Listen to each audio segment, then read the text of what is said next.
So today we have the honor of being together with our good friend, Chris Attwood, whom one day stood in our garden or living room. I can't remember what came first, because they had moved to Denmark and wanted to know more about homeschooling and unschooling. And we knew a lot about that. But the amount of knowledge I've had the pleasure of getting from knowing you, Chris, is very valuable.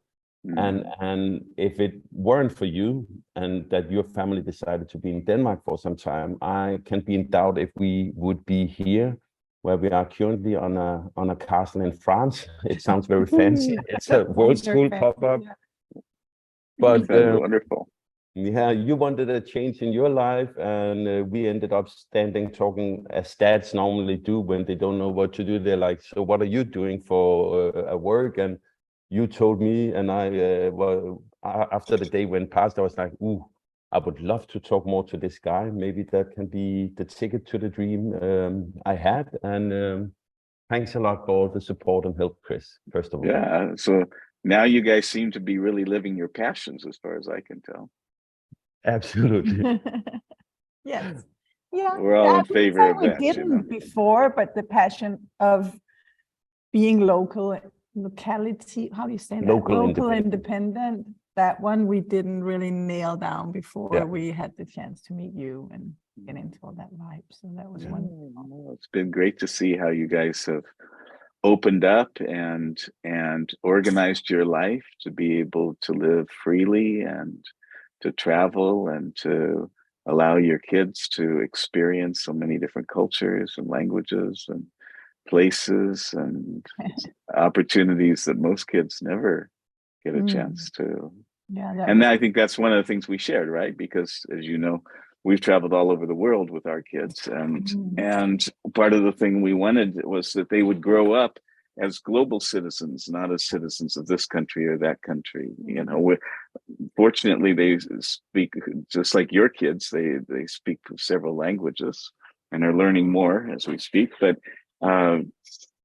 even without that, the fact that they've had the opportunity to interact with kids of all ages, all cultures, all religions, all colors, you know, all of these things, it's, to me, is one of the most valuable things for kids in their education. So I'm grateful we've both had that opportunity. It is wonderful. Walking over here to do the podcast, I was thinking about some of the first things I think I learned from you and which inspired me. One was back when we met, our kids had a highly big iPad use. And I remember sitting in your living room later on when we got to know each other and saw how your kids wanted to play and interact, and our kids retracted a little into the iPads. And that has helped inspire us to help our kids to find a better level of how much the digital is allowed to be in their life. But I also remember your kids took a walk where there was just silent. And I was like, what is happening here? Strange family, this strange family. Well, and that can come from us. Yeah. So can you mention a couple of words about the idea of this silent walk and being inside yourself even as a child? Well, to be honest with you, Jesper, I don't exactly remember that walk. It was Joe's thing. They walked in the morning and as a kind of meditation, just walk without walking. Oh, I remember. You're talking about the walking mantras. So yeah, now I remember. Our kids are older now, except for Chetan. Chetan still does his walking mantra. So our kids, as you both know, transcendental meditation has been a big part of both my and my wife's life for most of our lives. And so when children are 4 years old, they have the opportunity to learn what's called a word of wisdom. It's a mantra, essentially. It's a sound, doesn't have any meaning, but it allows the mind to stay active but undirected. So the mind isn't focused here or there or there or there, but it also is not just going to sleep or anything. It's still awake, it's still alert. And so when each of our kids turned 4 years old, they were instructed and learned a word of wisdom, which they then could use with their eyes open, walking or even playing, doing things that didn't require a lot of thinking. But if they wanted to, to play, or if they wanted to walk. So I think you may remember me or Doe taking our kids for this silent walk while they would, for 5 minutes in the morning and in the afternoon, then they would repeat their word of wisdom to themselves.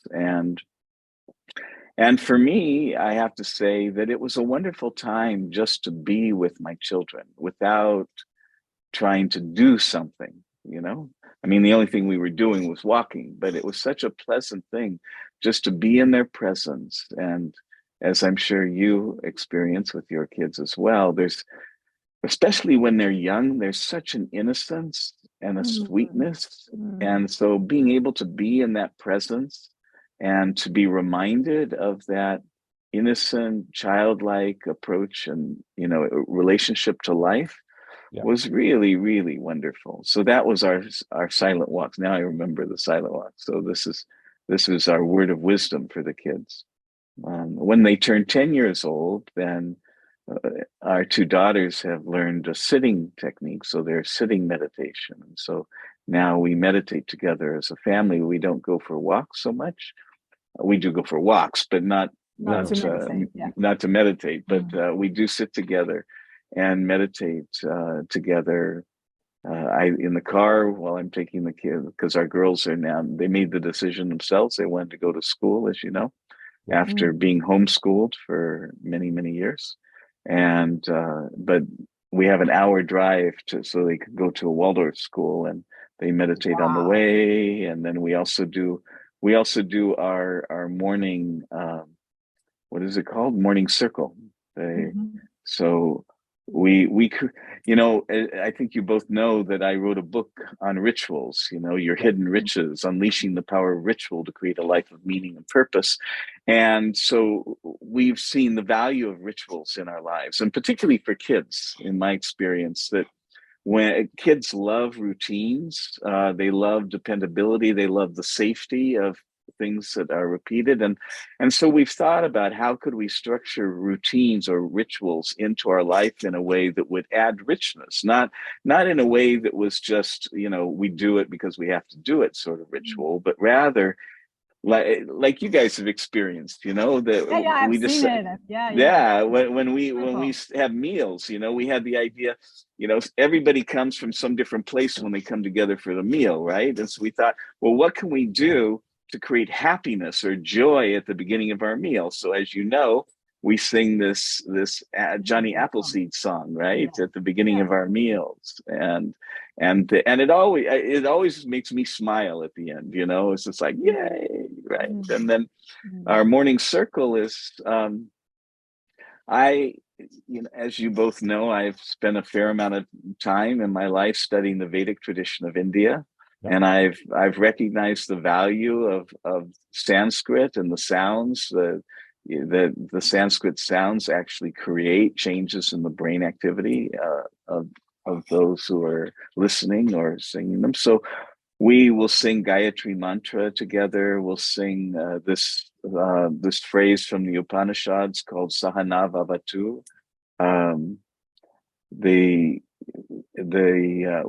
We also have a couple phrases that we Punamida, this is full, that is full, all this is nothing but taking fullness from fullness. What remains is fullness, is recognizing that the inner life, absolute unchanging value of life, is full. The outer relative ever-changing life is full. This outer changing life comes out of that never-changing aspect of life, and yet nothing has been taken away from it, that the fullness remains. So there are things like this that we wanted to do to remind our kids of what we've experienced as being true about life. Another one is Pavitra Pavitrova Sarvavastanga Topiva Yasmare Pundrikacham Sabaya Bhyantara Shuchi. And what that means is whether pure or impure, whether all things are permeated by purity or impurity, whoever opens himself to the expanded vision of unbounded awareness gains inner and outer purity. And I have to say, this is a kind of opening to the traditional puja, the ceremony of gratitude in the Vedic tradition.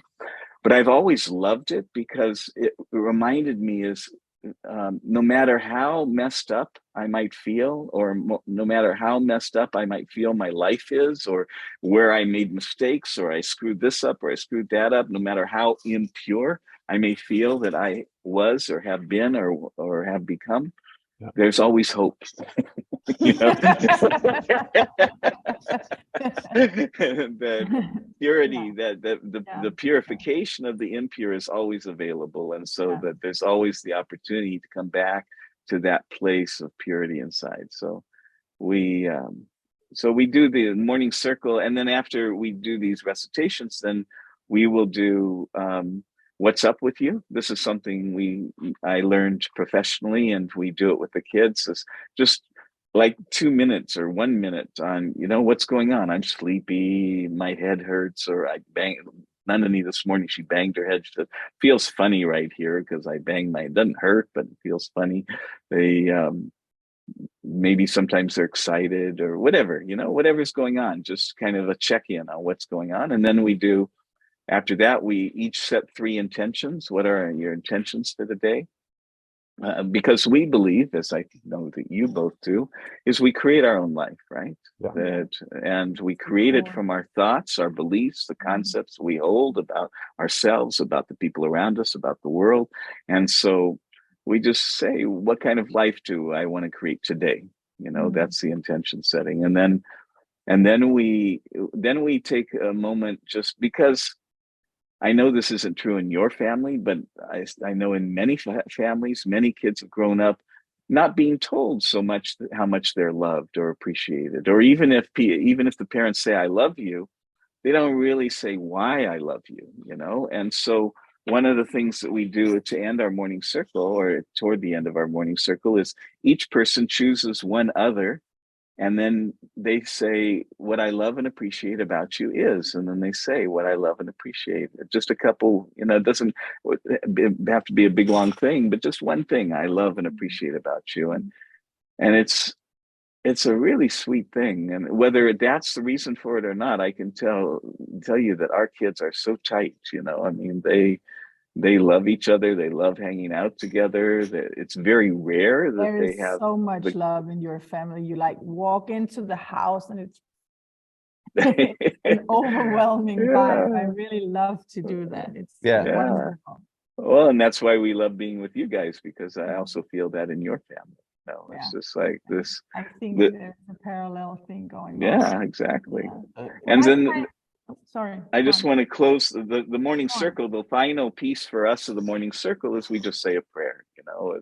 We just recognize that unbounded, infinite intelligence, which is guiding and directing our life, and acknowledging that no matter how much I may think that I'm in control of my life, I recognize ultimately I'm not. That there's so many things I have no control over, so many things that happen, and so many blessings that come to us that hard to say, oh yeah, I deserve that, did I really deserve that? God only knows. But so we just express gratitude at the end of the circle, and it's a sweet thing. It takes maybe 10 or 15 minutes, but it's really a great way to. So my girls and I do that every morning. Chocho only gets it. Chaitan, our 9-year-old son, only gets it on the weekend, unfortunately, because you do it in the car while driving to the wall. Yeah, we do it. That's right, exactly.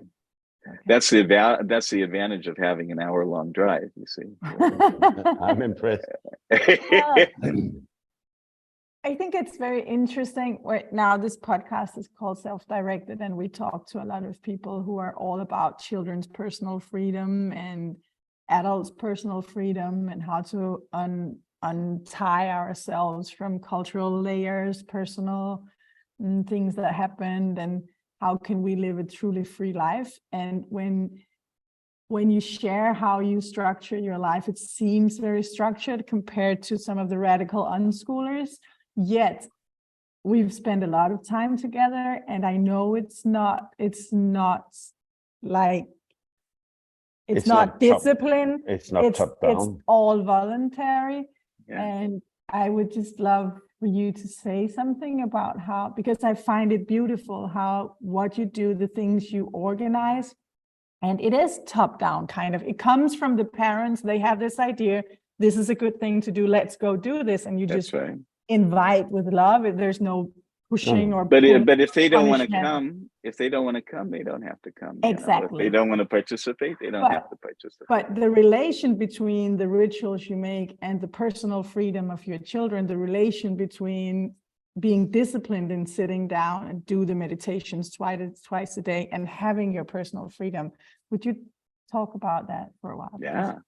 I mean, I think from my perspective, it's our meditations that give us the personal freedom, because what happens in meditation is the mind expands, the mind opens up. The one way of talking about it is that we each have a brain, we have a container of knowledge, right? And that container, no matter how much we may believe in freedom and self-direction and all of that, it's bound by the concepts and beliefs that we hold to be true. Okay. Mm-hmm. And so what meditation does is it allows the container to open up. And as you both know, the other thing that's really powerful and been very important in our lives is the work of Byron Katie. And I just got back in March. I took our two daughters, our 15-year-old and our 12-year-old, to the school for the work of Byron Katie, where they got to sit with Byron Katie and do the work and all that. And the reason I mention it, and the reason why I think it's so important is because it's perhaps the most powerful tool that we found for undoing or unraveling limiting beliefs. And that's what holds our container.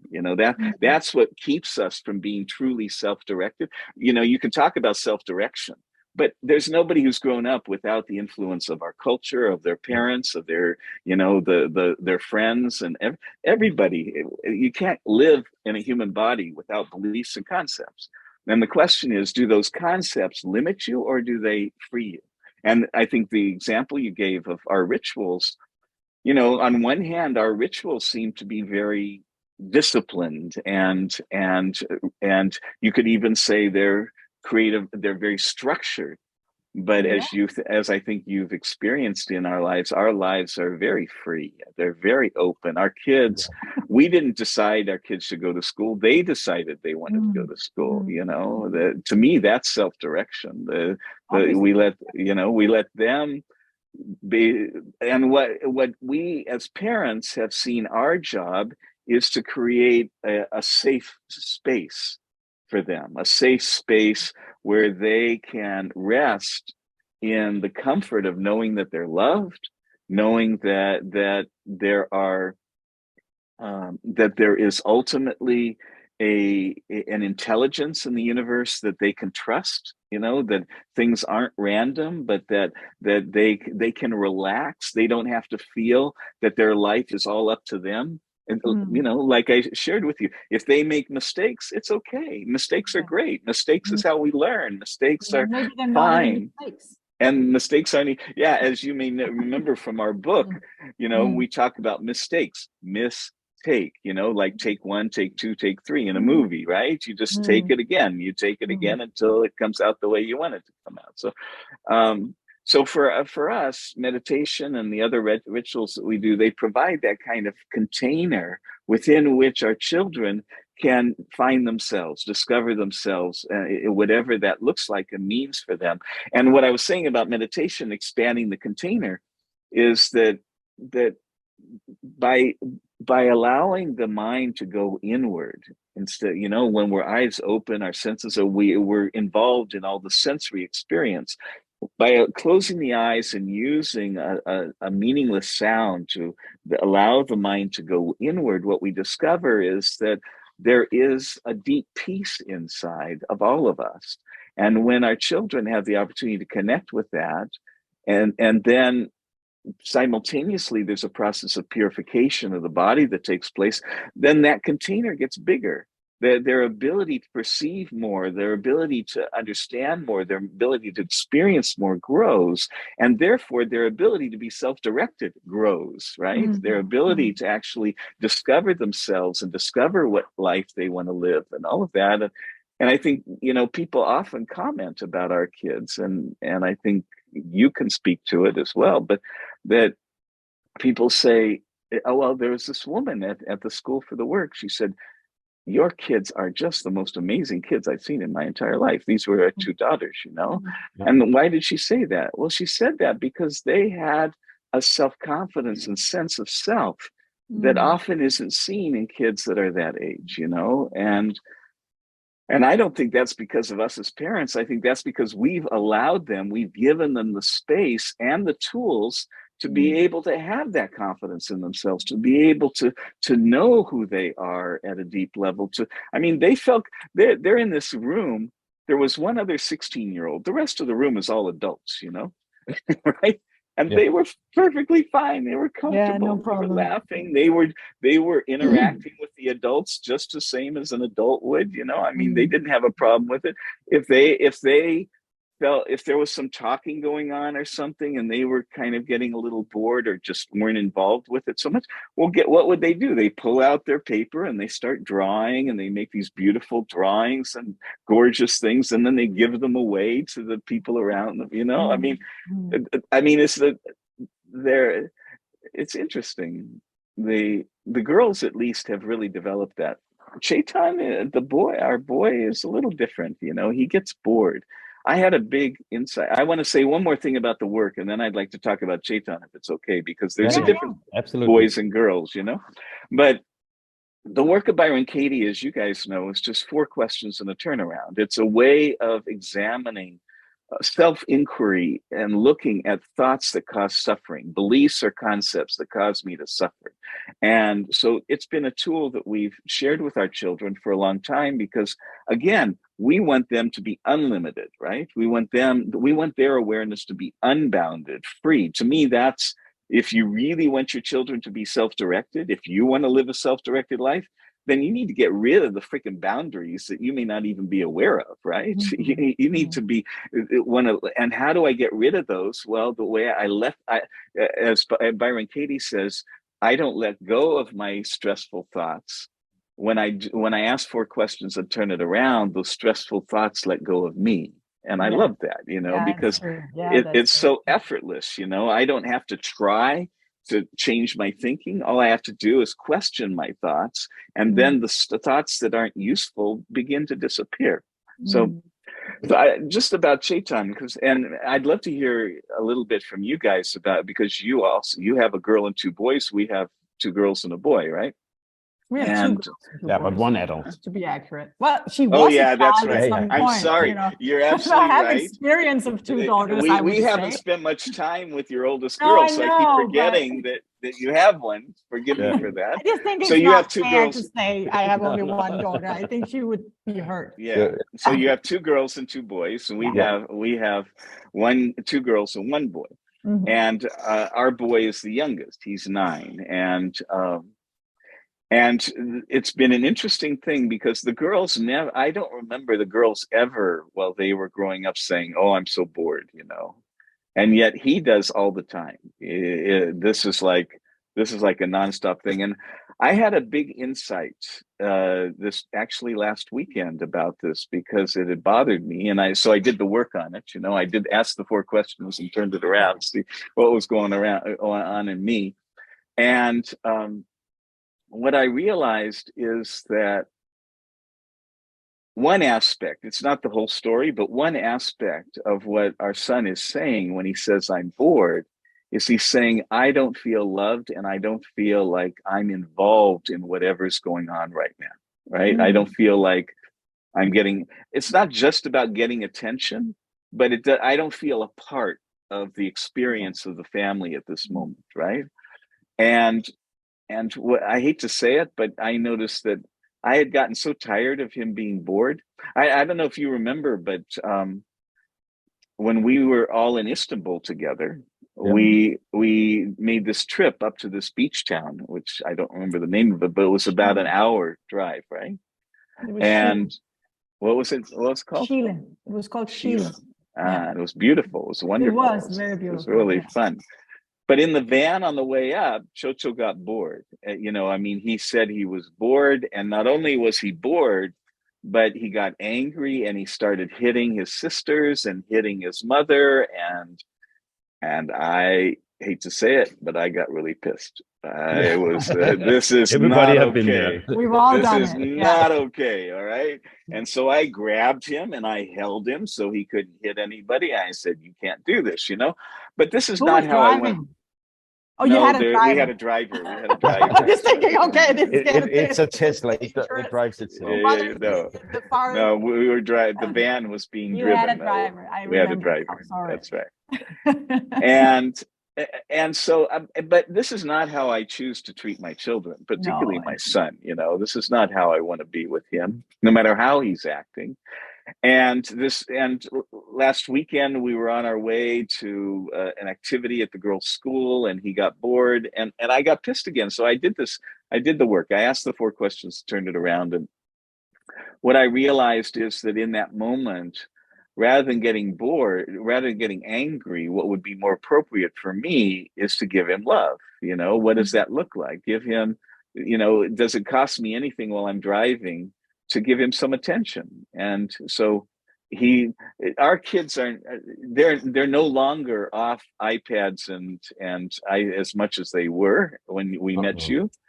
Probably they're not on that all the time, but Chetan would be on it all the time if we gave him that freedom. You know, I mean, he is like, you know, you remember how Storm was Storm was 9 when we met you, as I recall, isn't that right? Yeah. And Chetan is 9 now. And if we let him, he would be on his iPad or his phone all the time. Not his, he doesn't have one, but on one of the ones in the family, right? Yeah. All the time. And so we figured out, we've looked at different ways of regulating it, and maybe you have some suggestions for us because you've been through this. But you know, we'll do things like he can work and earn watch time, so he can do things. He can empty the dishwasher, or he can help his mom clean, or he can help with his grandmother, his Oma, or whatever. And then he can earn watch time. That's one way we dealt with it. But in the car that day, what I realized is that all I needed to do is ask him about something that he was interested in.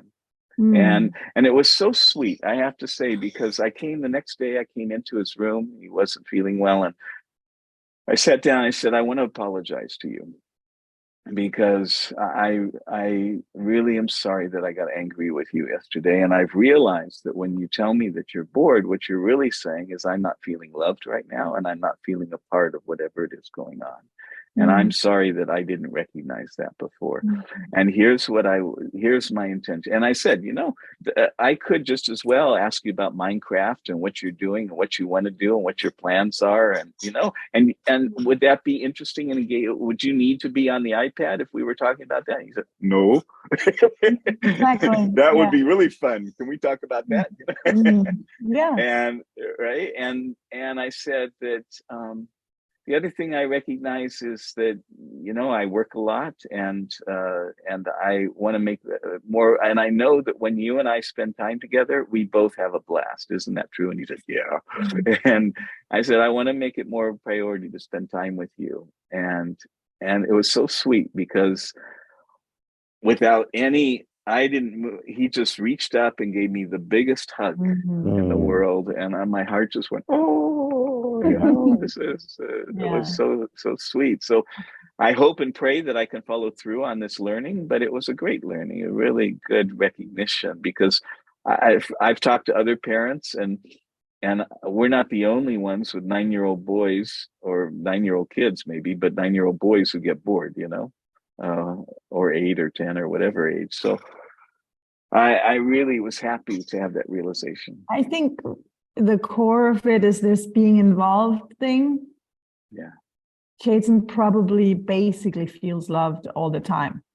Yeah, that's true. So I think the being involved thing is the core of it. And I've discussed this electronic thing with hundreds of people because it's a worry for many parents, and it was for us. And now I'm more chill.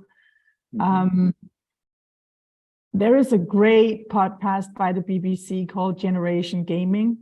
It's really worth listening to. Okay. It has a lot of clear facts, and it really was a game changer for me. So I would recommend that to everyone. But I think when they pick up the iPad or whatever, and they watch something or they play their games, it must be because it's the most interesting option they can see. That's right. Which Absolutely. means maybe we should put them in an environment that is more interesting if we don't like the amount of electronic entertainment, or it's not even entertainment. When I see what my children do with the iPad, I'm like, okay, why am I judging this? They read Wikipedia pages, they learn languages, they come tell me about some weird machine that was invented in the 17th century and everybody forgot about it because they watched a YouTube video about it. They learned the history of the world. It's not always what we think it is. Yeah, for sure. With Minecraft, they connect with people all over the world. They get to spend time with their friends. I'm sure Fjord would love to play Minecraft with Chayton online, and then they can have some. That would be awesome when we're not in Germany with you guys. Yeah, I think we also have to figure out what it is we are afraid of with these electronics, and we have to make sure that there are other options available for them, like go for a walk with dad or what, because when I ask them, it's not what they want to do all the time, but sometimes they can't. I have okay. No. Speaking. Yeah, no, it's just something. No, please. No, it's just I was thinking that sometimes what I feel is the guilt about it. I would prefer my kids were doing something else, but I'm not willing at that time to be involved with them because I want to do something else. With your computer? With my computer, yes. No. So absolutely. So that's why I'm saying it right now, is that I actually believe sometimes it's my own guilt of not wanting to be involved with my children. I would feel better if they were sitting and doing an art project or something. Then I was like, oh, it's because they are involved, but it's me not wanting to be involved. And that's terrible to accept about yourself sometimes. But it's a learning journey.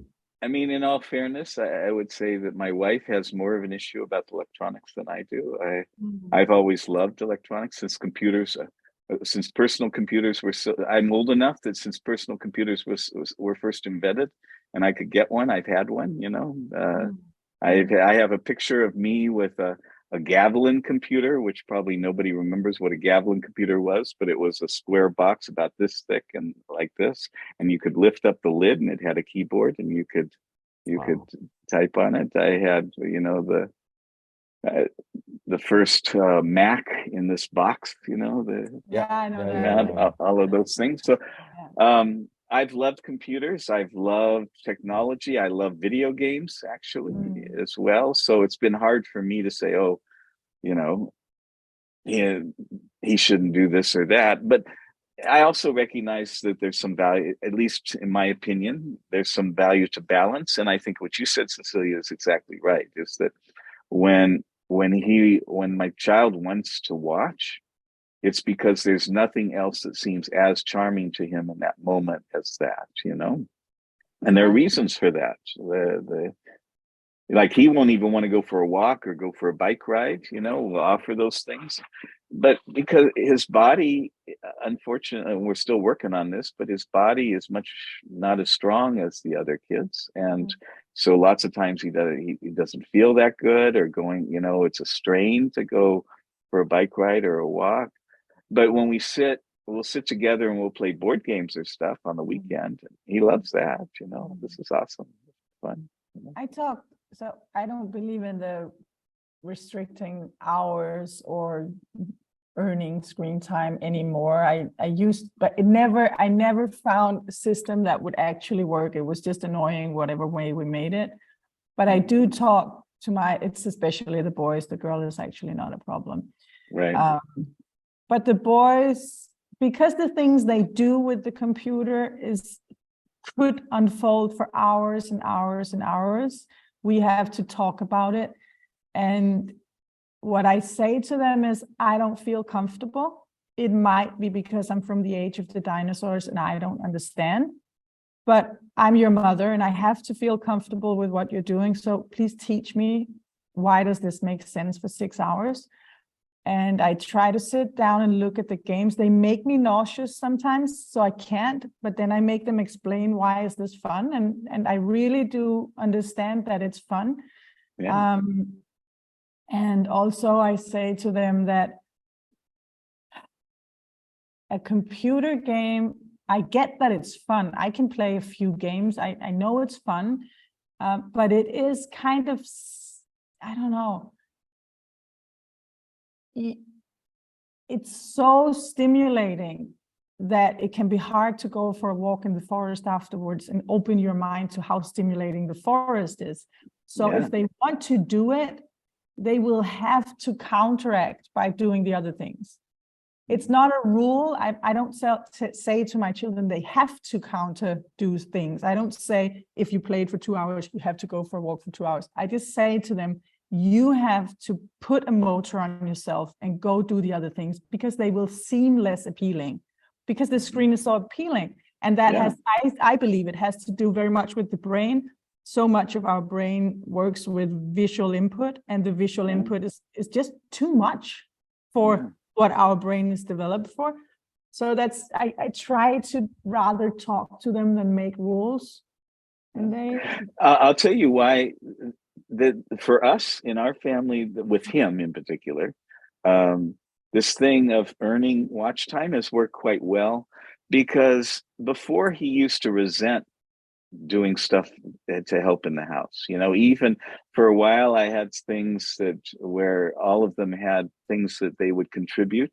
And we had agreements, actually written agreements of how they would contribute to because guess what? Whether you want to or not, the house has to be maintained. The dishes have to be washed. The clothes have to be folded. You know, if the parents have to do all the work, where's the freedom for me? Totally. No, I get it. Right. And so we would divide up the things that needed to be done, and then I would pay them something for doing every week for doing those things. Not so much that they related to earning money, but I wanted to teach them how to handle money. And so they have a jar system. I don't know if you've ever been introduced to our jar system, but they have a jar system. About that. Yeah. And so when they get money, they know that 50% goes into a jar called necessities, like clothing and food and things. Although when they're this young, we let them use it for like buying big things, sometimes iPads or phones or whatever, bicycles, stuff like that. But then there's 5 other jars, and those 5 jars are for education, for large purchases, for donations, for financial freedom. That's for investing money to be able to live without having to work in a job, and then fun, just money. And so the idea is, what I wanted to train them in this idea is that there's a value to setting money aside for things that you may want in the future, but may require more than just what you have at the moment. So they save up the money. And now the girls, Jojo still new. He's only been in it a couple of years doing this. He has money and he spends it, but the girls, they pretty much have money for whatever they want. You know, Nandini just went out and bought herself some running shoes and sandals, you know, because she needed them. She wanted to do this dance class, so she had the money. She paid for the dance class from her education fund, you know. And I think that's with our kids, I think that's one of the things that's given them self-confidence and allowed them to feel that they're in charge of their own life, is because they don't have to ask mama and daddy for money. You know, if they want something, they are perfectly. It was really fun. You know, I took the girls to California for the school for the work. We spent some time traveling around, and we all talked about, we thought, well, maybe it would be fun to go to Universal Studios in LA, because it's rides and cool stuff and things. And we talked about it and thought, what do we want to do that or not? And to get passes so you didn't have to stand in lines was like $250. I mean, these tickets are not cheap. And so I said, well, if you want to go, I'll take you, but you have to pay for your own tickets, you know?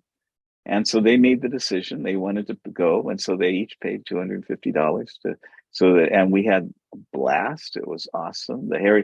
Anybody ever wants to go to Universal Studios, if you're into that sort of thing, the Harry Potter ride is the best. Totally off the charts. Wonderful. But that's one of the things I've been really happy about, is that they've earned money. But with Chocho, the earning money thing never really sort of did it for him. I mean, he likes to earn some money, but it wasn't the same. The girls had a different response to it. But so I was coming back this thing of when he can earn watch time, then he actually is excited about helping. It's so interesting because his mental state changes dramatically. And he said, oh, can I empty the dishwasher? I want to earn some watch time. Can I? I mean, this is the first time in our lives he's been asking if he can help, you know? So at least in our family, that's worked well. You know, that's been a good way of addressing it.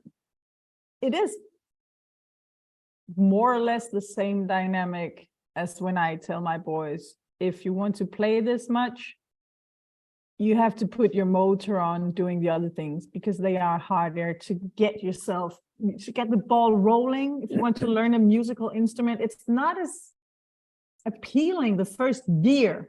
No. It takes forever before it's fun. So you have to work harder, whereas if you don't play, it's just easier to do these things. And I think that made sense for them, and I don't have a problem with the amount of gaming and watching and whatever. We talk about it a lot, and we talk about the content, like what did you see, what did you play? But I have one point I want to say to you.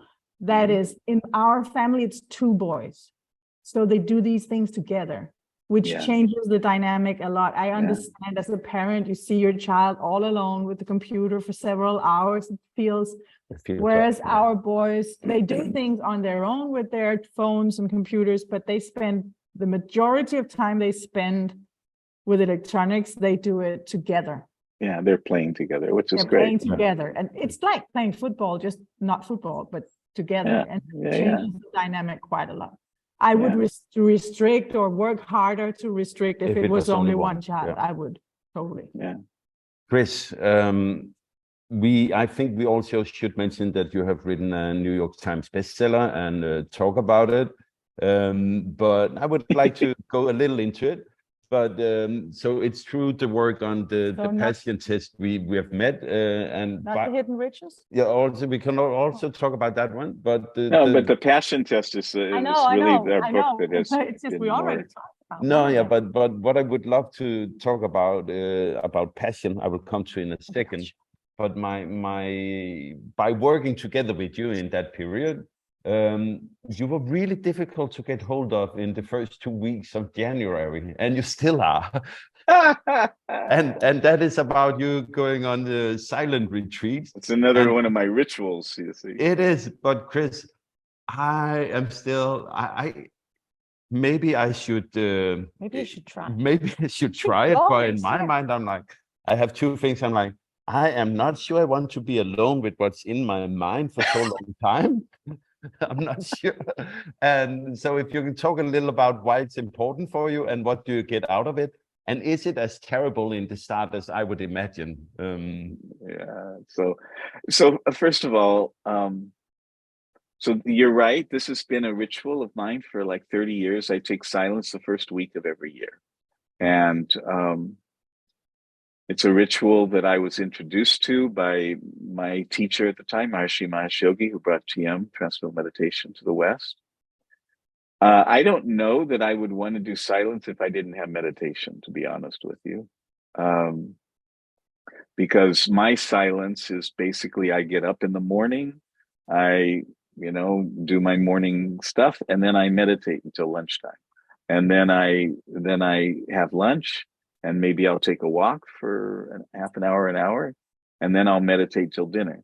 And then I have dinner, and have dinner, and then after dinner, I'll maybe sit quietly until bedtime. I won't usually meditate again right before bed. But so, and meditation for me is deeply silent. Yeah, there's thoughts that come and go and so on, but there's a lot of silence. There's a lot of peace and quiet. And so maybe it's better for me to answer the question in terms of how was it for me when I first started doing this some 30 years ago. And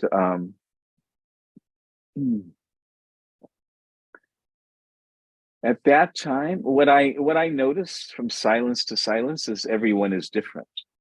And I try and be pretty gentle with myself. In the beginning, I tended to try and really structure it and stick to the structure. And then, yeah, there's a lot of thoughts that come up and a lot of stuff, and you have no way of releasing it because you're in silence. Lots of times we release our stressful thoughts by talking about them with others, or by, doing something, but you're not doing anything. There's nobody to talk to except yourself. And you can't really talk to yourself even. So, in the way I do silence, you don't write things down, you don't, I don't read books. Those are all ways of distracting, potentially distracting you from what's going on up here. And so I would just have to sit in it. And over the years, sometimes I'll take a week of silence and I'm just deeply just immersed in bliss for almost the whole time or the whole time. It's wonderful. There have been other times when I'll take silence and my mind is so active that it's really difficult for me to just be completely in the silence. And so I've given myself permission sometimes. I don't know if I should admit this on a podcast, but I had one silence where I just gave myself permission to play video games the whole week because I really wanted to play, and I didn't give myself enough time to do it when other things were going on. And so I just gave myself permission. I still meditated, but I gave myself permission to play. Now, that's not really silence in the way that I traditionally do it, but what I love about the way silence has evolved for me, these weeks of silence, is that I have learned to love myself enough to give myself permission to do what feels best for me, or most fun, or most enjoyable, or most rich for me in that week, And most of the time it is just being in meditation, being in silence, and being with myself. But sometimes it's looked different, that's all. And but what the effect when you come out, what does it give you? Oh, that's the question. Yeah, why would I do it? Yeah. So there's two reasons. You don't get it. I don't get it. A week of bliss wouldn't be enough in and of itself. You need like a result. Yeah. Okay. I'm not ready yet. You can hear. You're not. No. So there's two things, I think. Well, maybe there's more than two things. Two things that come to mind immediately. Number one is the experience itself. As I said, for me, being immersed in meditation is very blissful. It's very rich and wonderful. And so I love that in of itself. The second thing is that my life tends to have a lot of interaction, probably less than some people's, but still, for me, it's a lot of interaction, a lot of talking on the phone, a lot of interviews and things like this, and so to have a week where nobody can call me, nobody can write me text messages, nobody can write me emails, nobody can ask me for this, that, or the other thing, where I don't have to show up for any call or any meeting or any presentation or anything, that's another layer of bliss. Let me tell you, having that freedom of just alone time without being assaulted. Forgive me for the language, but being assaulted by other people's requests and requirements, including those of my family. I mean, I feel very fortunate that my wife, one of us has to stay involved with, and I feel very fortunate that my wife has taken silence in the past. It's not as big a deal for her, and so she's happy to be with the kids. So that gives me the freedom to just take that week of silence to myself. But and then there is a third thing, I guess. The third thing is that oftentimes, unbidden, during that week of silence, and I say unbidden because it's not a conscious thing, okay, let me plan the next year, but oftentimes unbidden, a sort of layout of the year will occur to me. Thoughts come up. What do I want to focus on? What do I want to give attention to? What do I want to create in this year? And there have been years where I took silence, and then in the last half day or so, I'd still be in silence, but I would make posters of stuff that intentions for the year or plans that I had created, and I put them up on the walls or on the windows, and so there's a lot of inspiration that happens in that week often, in terms of what do I want to create in my life. And so that's another reason I love to do it. But I would say probably the biggest reason is just the opportunity to be left alone for a week. Well, we can all laugh, but in a way, when we don't have to interact, we don't have to. It's not that I have like a mask or a false persona, but there is an element of our personality that has to do with the outer world, and it is, I don't know, we have to pay attention, we have to adjust so that the field of human beings around us will not be offended, we'll get each other. We have to make an effort to understand each other. And when we can peel that off and be alone, for me, it would not be a week, but if I can just have an hour, it's even a day, you could just do a day to experiment with it. But it's more than that. I think that's an aspect, Cecilia. But I think the other thing, I don't think we always recognize how many text messages or email messages or phone calls or requests from our kids, from our family, from our friends, from our this, that, or the other thing, that there's a lot of things pulling on us constantly.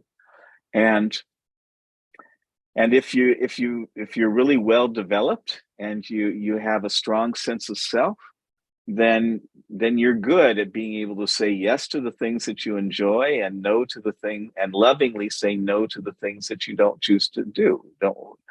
And I will just speak for myself. Cecilia, my sense is you're very good at saying no when you need to. For me, I also feel I'm good at saying no when I need to. And there's a certain toll it takes, if you will. It's not like a big toll, but it's just like my natural desire, for my personality, my natural desire is to want to make others happy, to want to please them. And I am not able to always feel that I'm able to do that. And that takes a certain emotional toll for me. Yeah. For better or for worse. Itself, whether I say yes or no, I'm not saying that I'm being drained or overdoing. No, it's not drained. No.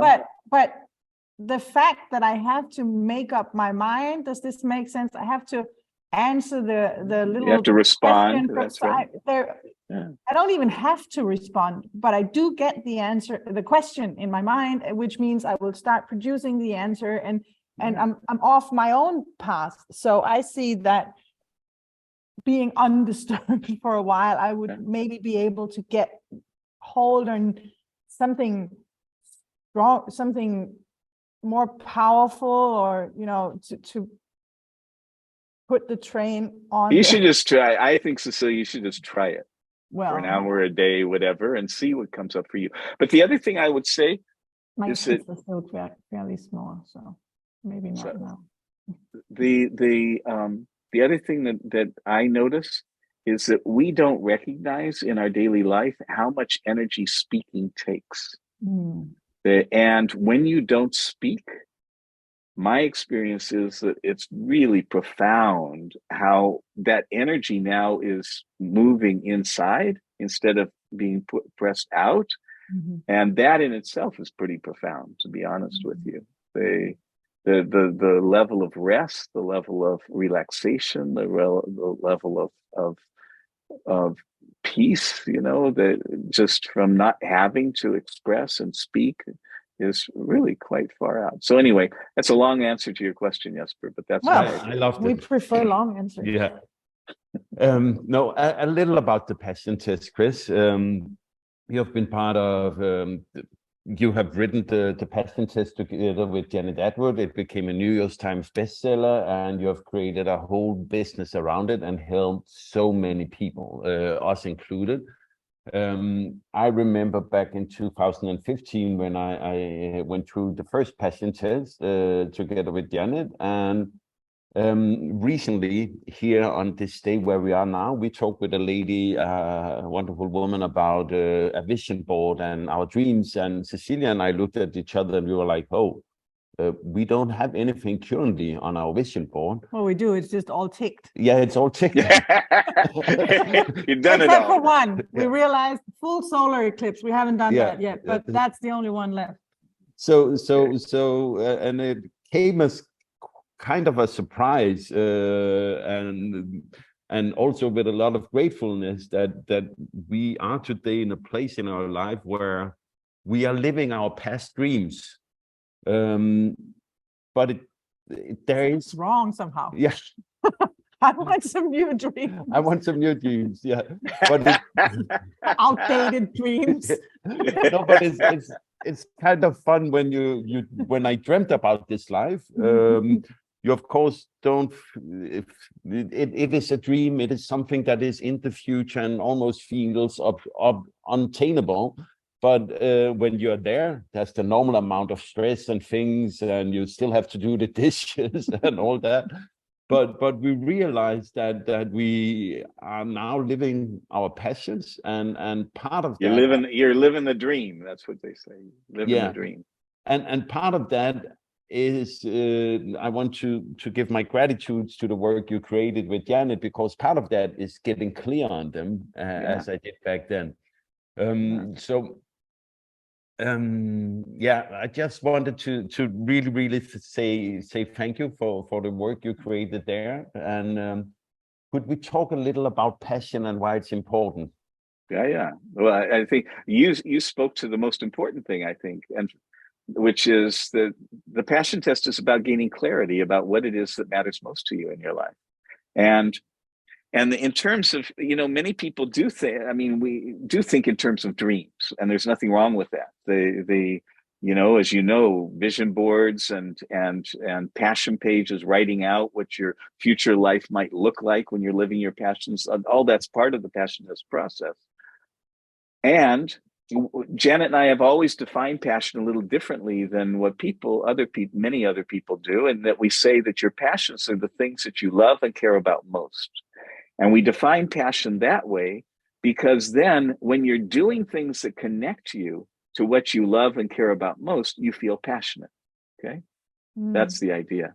So what do you love and care about most? Well, maybe I can safely say part of it for you guys is spending rich, quality, amazing times with your family, with your kids, right? And so then out of that, so let's just say that's a passion for Jesper and Cecilia, then you don't have to think, so how do we do that? What ways can we do that feel good? And it could be in terms of work, like Jesper, you get, I loved how you got, a satellite dish so you could do your work anywhere on top of the bus, whatever.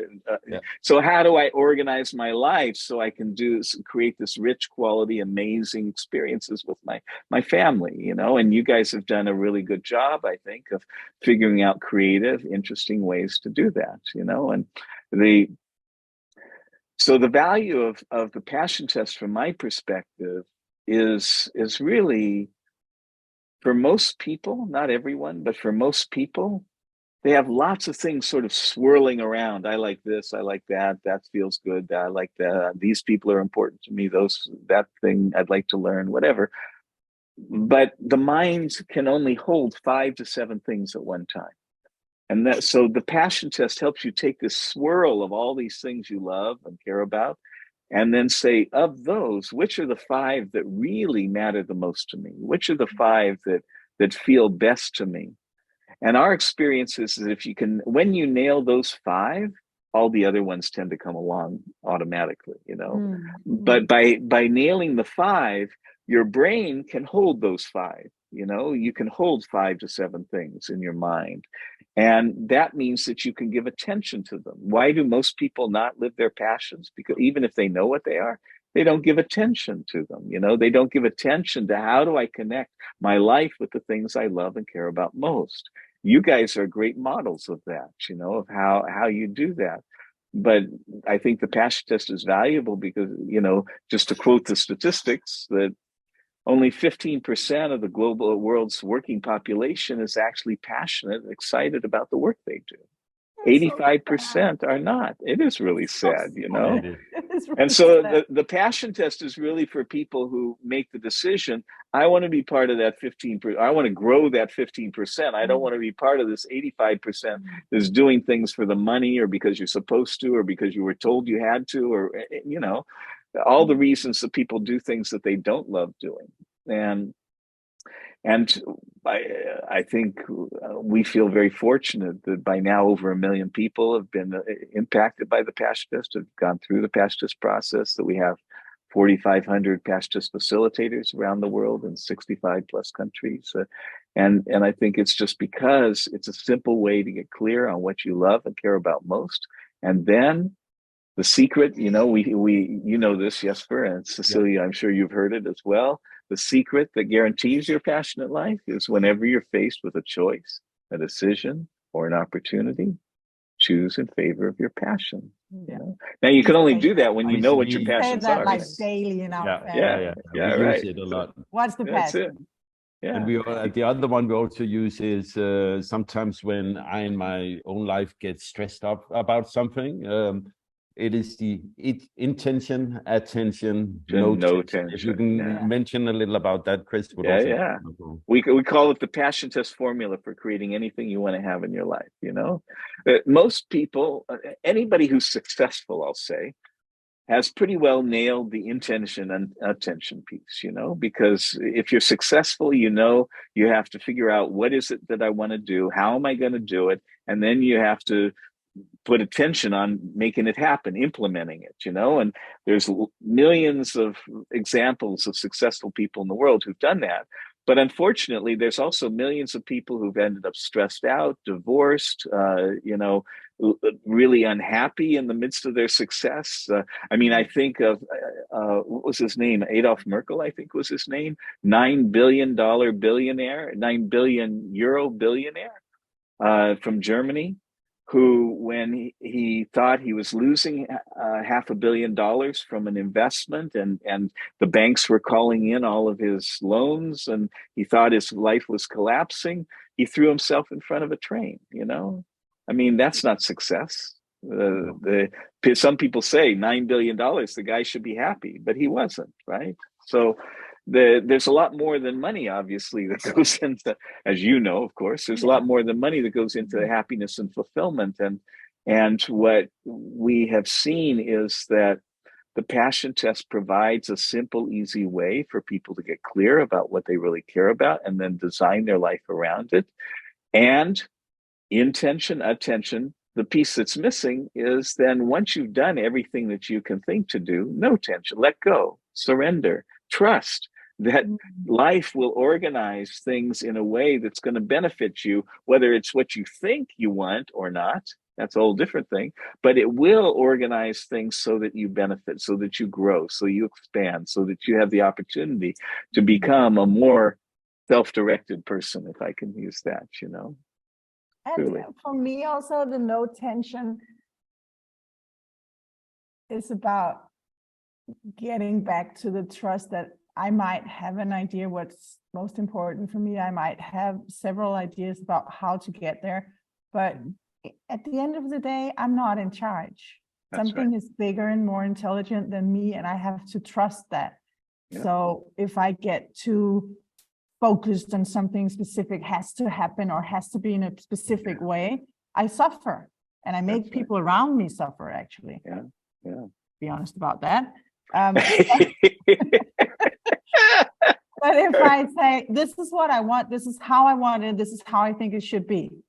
But if it's not, I'm okay. Yeah. The last part is really important, because I might be wrong. And sometimes we forget that. We get so focused on what we think that we forget maybe we're not that smart.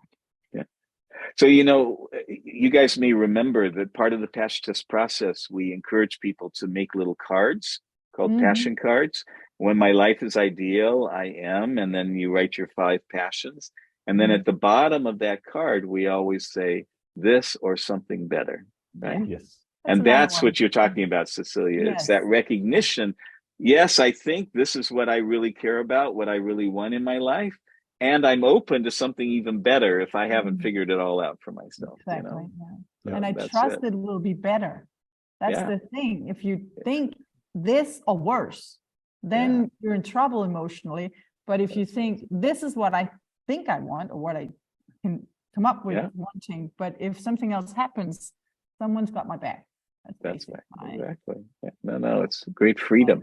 Great freedom. So, this thing of whenever you're faced with a choice, decision, or opportunity, choosing favor of your passions is so important. I mean, and you can't do that unless you know what your passions are. That's why the passion test is valuable. But it's the secret, this thing of choosing consistently in favor of your passions. I mean, I can't tell you how many people have written to me or told me at one time or another that completely changed their life because it became conscious, consciously. There's some people who are lucky and they grow up, and because of their parents or just because that's the way they're made, they choose in favor of their passions just automatically. But it's not true for most people in our world, which is why there's these statistics, So the advice is go do the passion test, everyone. Yeah. Well, and at least do it at home. I mean, you can do it yourself if you don't want to go through a process with other people. Just get clear on 5 things that are really important. Well, actually, it's too bad I don't have it up now, but within a week, we will have a new homepage on thepassiontest.com. And Janet is taking people through she has a video where she walks you through taking the passion test. It's completely free. There's no cost. She decided she wanted to make that available to everyone. And it's up in a week?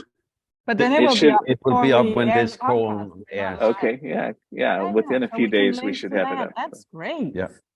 And then if people want to, they can enter their 5 passions on that page, and then they'll be taken to another page where they can learn how to score their passions. As you guys know, scoring your passions, saying to what extent am I living these passions already? And the value of that is when you see some of your passions may have low scores, it doesn't mean that's bad. It just means these are things you haven't been giving attention to, yet they're really important to you. So now you can start giving attention to those things. And so Janet's structured it so that people really can get access to the passion test process without having to pay necessarily. I mean, you can still buy a course if you want, but they can get access to it. Yeah, Chris, we try to keep our podcast around an hour, but I have one question about. We went too long. No, it's wonderful talking. So if one thing about two questions. It has to be one question. Okay. Because why is rituals important? And then the second question is, how would you advise people to get started if they want to work with rituals in their life? Well, I think I've already pretty well addressed why rituals are important. It's particularly for kids as they create a safe space. It's like you imagine a container that you could create a container for living that feels safe and feels comfortable for children, and particularly young children. But our 15-year-old still loves doing our rituals, So it's that, and it's also a way of reinforcing things that bring joy to life, that make life more full. So, our morning circle ritual that I shared is just a daily reminder that life is unbounded, that life is full, that even if we make mistakes, that's okay, that that we don't have to worry that we screwed up our life. It's a way of, ritual provides a way of consciously incorporating things into your life that you know from experience help make life richer. That's all. That's your hidden riches. Right?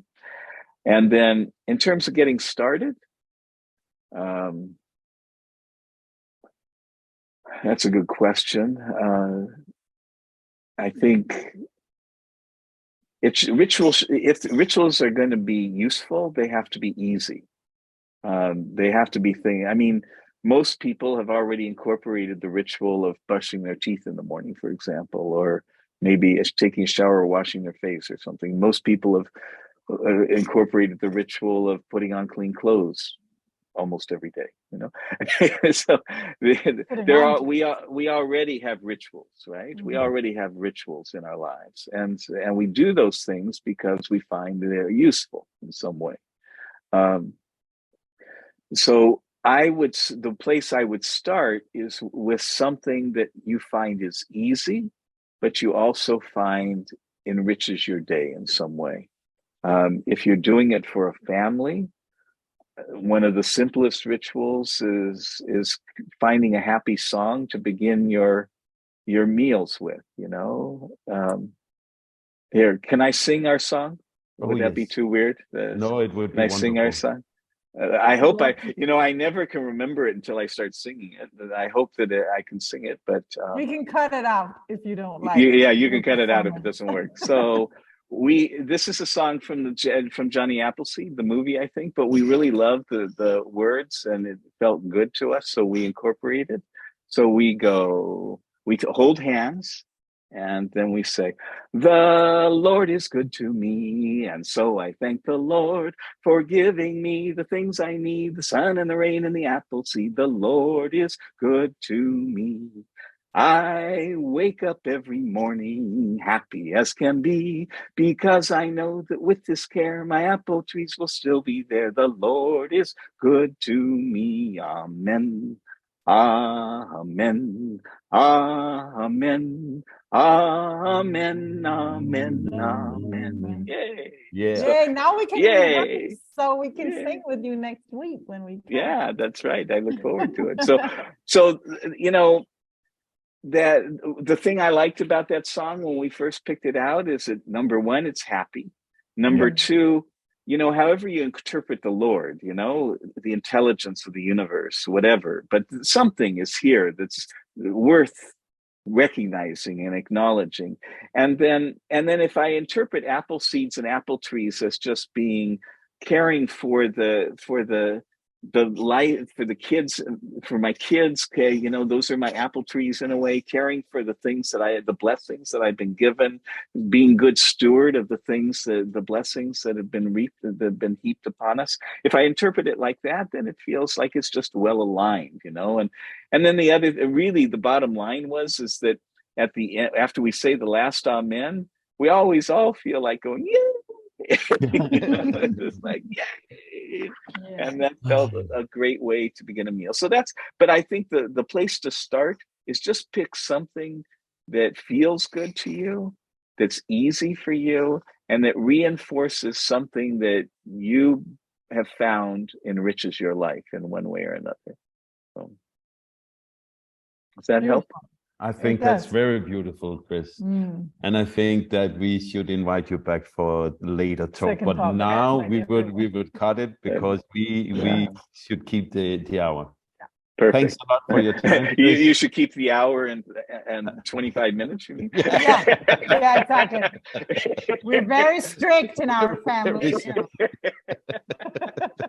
Right. Thanks a lot for your time, Chris. It was wonderful to be with you. So nice to be with you.